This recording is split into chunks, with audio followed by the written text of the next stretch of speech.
Skin tone থেকে এক tone dark নেব। তাহলে আমি এখানে এইটা আর এইটা মিক্স করে নিচ্ছি। খুব একটা কারেকশনের প্রয়োজন ওর নেই, দেখো ওর সেরকম কোনো স্কিনে কোনো দাগ নেই, একদম ক্লিনই আছে।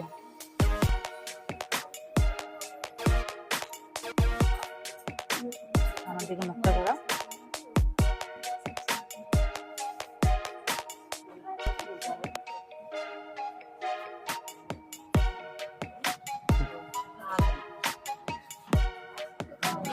আচ্ছা দেখো ম্যাকের এখানে দুটো শেড আছে, একটা NC20, একটা আছে 45, ঠিক আছে? তো ওর তো স্কিন টোন ফেয়ারের দিকেই আছে, তাহলে তো ফেয়ার 20টাই আমি দিয়ে দেখবো সবার ফার্স্ট। যদি মনে হয় যে হ্যাঁ ওর একটুখানি এর সাথে ডার্ক মিক্স করতে হয় তাহলে মিক্স করবো, নাহলে তো এটাতেই ওর চলে যাবে, ঠিক আছে?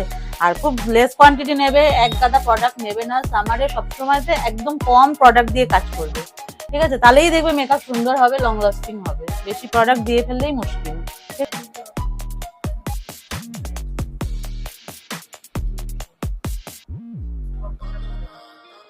ফোটা দিলাম, ঠিক আছে?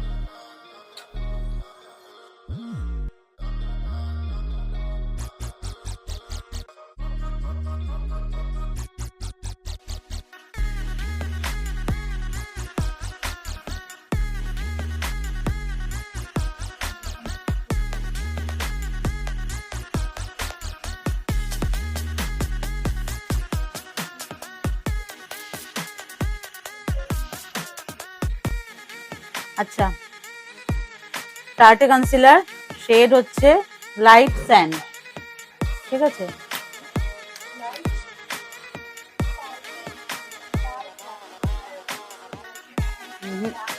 টার্টেই বলে।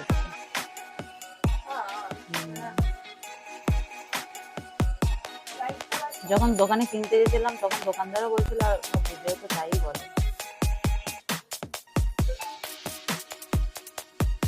তোমরা এই হাইলাইট করছো তখন দেখো এইটাকে না, ব্লেন্ডারটাকে একটু এরকম চেপে ধরবে, চেপে ধরে মডেলকে বলবো ওপর দিকে তাকাতে, তারপরে এখানটা করবে, ঠিক আছে? এরকম তুলবে, তুলে এই নিচের দিকে নামাবে, আবার ওপরে তুলবে, তারপরে এই চোখের সাইডে আসবে। চোখের সাইডে এসে না এটা ডাইরেক্ট এই আপলিফটেড হবে, এটাকে না নিচের দিকে নামিয়ে দেবে না, ঠিক আছে? এরকম তুলে নিচে নামালে আবার চোখের তলা থেকে গিয়ে এই চোখের পাশ থেকে ওপরের দিকে উঠবে।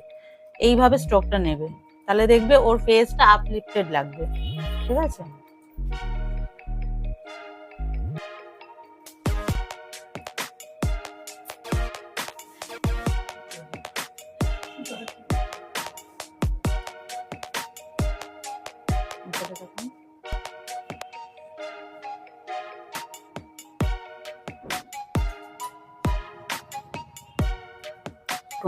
হাসো তুমি একটুখানি, দেখো ওর কিন্তু এখানে স্মাইল লাইন পড়ছে এখানটাতে আর এখানটাতে, ঠিক আছে? তাহলে যখন স্মাইল লাইন ধরো পড়ছে, এবার এতগুলো তো প্রোডাক্ট লাগানো হয়েছে, স্বাভাবিক সেখানটা যখন সব রকম স্মাইল লাইন পড়বে, একটু পরে হলেও পড়বে।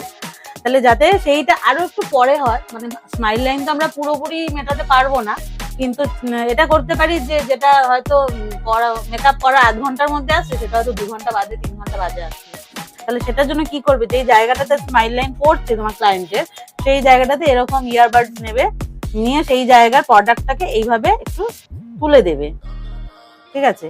তাহলে কি হবে, এই জায়গায় প্রোডাক্টটা ওর কমে গেল, ঠিক আছে? এটা তুলে দিয়ে তারপরে ব্লেন্ডার দিয়ে এই জায়গাটা ব্লেন্ড করে দেবে।